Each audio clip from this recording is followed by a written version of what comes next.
வணக்கம் நண்பர்களே, இது 8ஆம் வகுப்பு சமூக அறிவியல் புத்தகத்தில் போன வீடியோவில் பாளையக்காரர் ஆட்சி பற்றி பார்த்தோம். பாளையக்காரர் புரட்சி. இப்போ பூலித்தேவர் பற்றி பார்க்க போகிறோம். இந்தியாவில் ஆங்கில ஆட்சியை எதிர்ப்பதில் தமிழ்நாட்டில் முன்னோடியாக இருந்தவர் பூலித்தேவர். இந்தியாவில் ஆங்கில ஆட்சியை எதிர்த்ததில் முதல் முன்னோடி யாருன்னு கேட்டால் பூலித்தேவர். அவர் எந்த பகுதியை சேர்ந்த பாளையக்காரர்? திருநெல்வேலியின் அருகில் இருந்த நெற்கட்டும் செவல் என்ற பாளையத்தின் பாளையக்காரர். அவர் திருநெல்வேலி பக்கத்தில் இருக்கிற நெற்கட்டும் செவல் அப்படின்ற பாளையத்தோட பாளையக்காரர் தான் யார்? பூலித்தேவர். அவரோட ஆட்சி காலத்தில் ஆற்காட்டு நவாப்பான முகமது அலிக்கும் ஆங்கிலேயருக்கும் கப்பம் கட்ட மறுத்து அவர்களை எதிர்க்க தொடங்கினார். அவரோட ஆட்சி காலத்தில் யார் கப்பம் கட்ட சொல்கிறாங்க? அவரை ஆற்காட்டு நவாப்பும் முகமது அலியும் ஆங்கிலேயர்களும் தனக்கு கப்பம் கட்ட சொல்லி அவர்கிட்ட சொல்கிறாங்க. ஆனால் அவர் என்ன பண்ணுறாரு?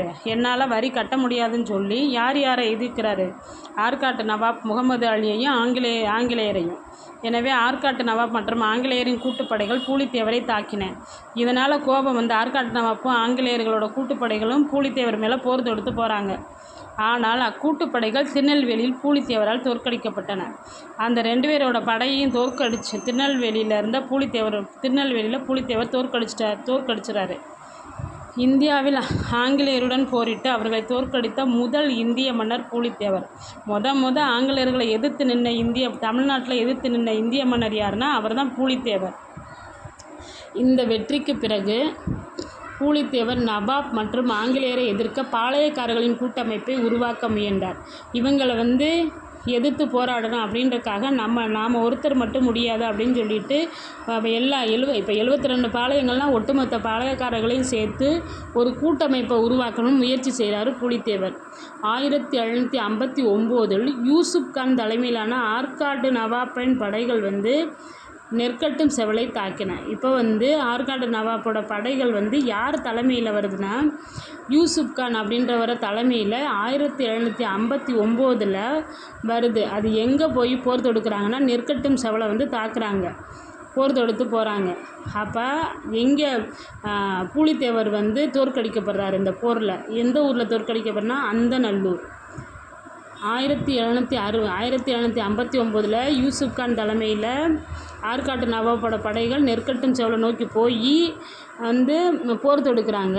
அப்போ அந்தநல்லூரில் பூலித்தேவரை தோற்கடிச்சிடுறாங்க. அந்தநல்லூர் ஞாபகம் வச்சுக்கோங்க. பூலித்தேவரை தோற்கடிக்கப்பட்ட ஊர் தோல்வியுற்ற ஊர் அந்தநல்லூர்.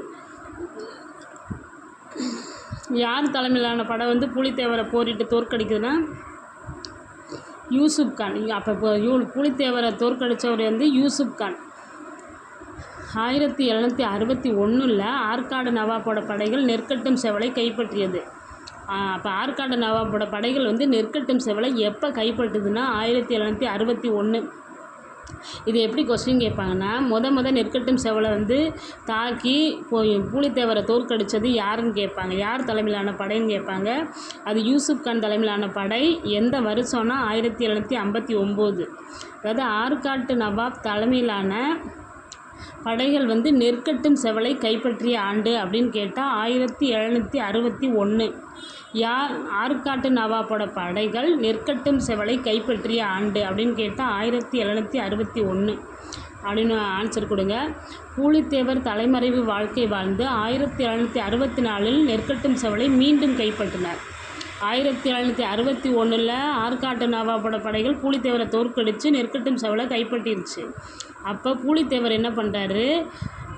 தப்பிச்சு தலைமறை வாழ்க்கை திரும்பவும் நெற்கட்டும் செவலை 1764 ஆங்கிலேயர்கிட்ட கைப்பற்றியது. பிறகு அவர் 1767 கேப்டன் கேம்பல் என்பவரால் தோற்கடிக்கப்பட்டார். தடவை அந்தநல்லூரில் பூலித்தேவரை தோற்கடித்தது யார்?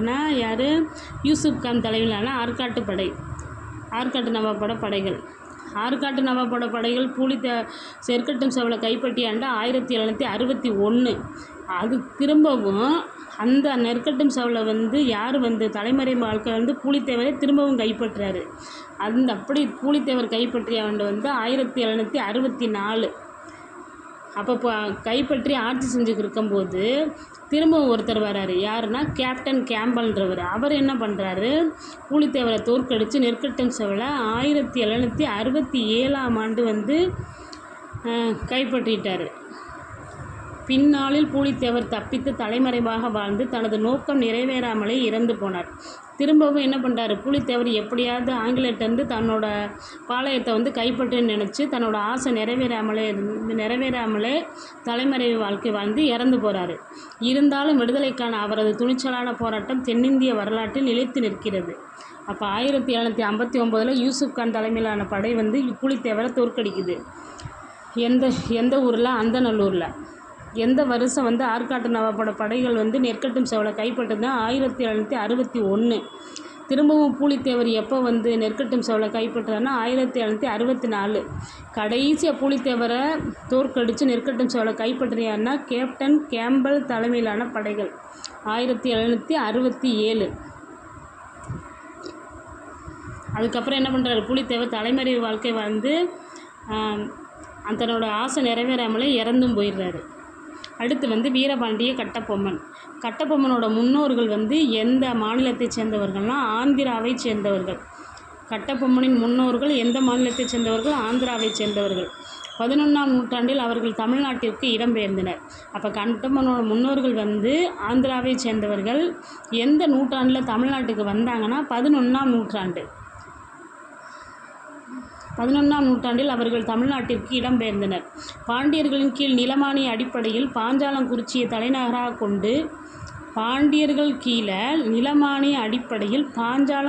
தலைநகராக கொண்டு ஜெகவீரபாண்டிய கட்டபொம்மன் வீரபாண்டியபுரத்தை ஆட்சி செய்தார். இப்போ என்ன வரலாறு சொல்ல வராங்கன்னா, கட்டபொம்மனோட முன்னோர்கள் ஆந்திராவை சேர்ந்தவங்க.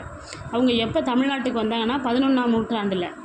யார் கீழே பாஞ்சாலங்குறிச்சியை தலைநகராக கொண்டு வீரபாண்டிய கட்டபொம்மன் வீரபாண்டியபுரத்தை ஆட்சி செஞ்சார்னா பாண்டியர்களுக்கு கீழே. கட்டபொம்மனோட தலைநகர் எதுனா பாஞ்சாலங்குறிச்சி. எந்த ஊரை ஆட்சி செய்யறா? வீரபாண்டியபுரம். ஜெகவீரபாண்டிய கட்டபொம்மன் எந்த ஊரை ஆட்சி செஞ்சார்னா வீரபாண்டியபுரம். அப்போ கட்டபொம்மனோட தலைநகர் பாஞ்சாலங்குறிச்சி, ஊர் வீரபாண்டியபுரத்தை ஆட்சி செஞ்சார். யார் கீழேனா பாண்டியர்கள் கீழே. பின்னர் நாயக்கர்களின் ஆட்சியில் பாளையக்காரர் ஆனார். யாரோட ஆட்சியில் வீரபாண்டிய கட்டபொம்மன் பாளையக்காரர் ஆகிறான்னா நாயக்கர்களோட ஆட்சியில். ஜெகவீரபாண்டியனுக்கு பின் அவரது மகன் வீரபாண்டிய கட்டபொம்மன். ஜெகவீரபாண்டியனுக்கு அப்புறம் அவரோட மகன் வீரபாண்டிய கட்டபொம்மன் பாளையக்காரர் ஆனார். அப்போ ஜெகவீரபாண்டிய கட்டபொம்மன்றது வீரபாண்டிய கட்டபொம்மனோட அப்பா. அதுக்கப்புறம் ஜெகவீரபாண்டியனுக்கு அப்புறம் அவரது மகன் வீரபாண்டிய கட்டபொம்மன் பாளையக்காரர் ஆகிறாரு. வீரபாண்டிய கட்டபொம்மனோட மனைவி பேர் ஜக்கம்மாள். சகோதரர்கள் ஊமைத்துரை மற்றும் செவத்தையா.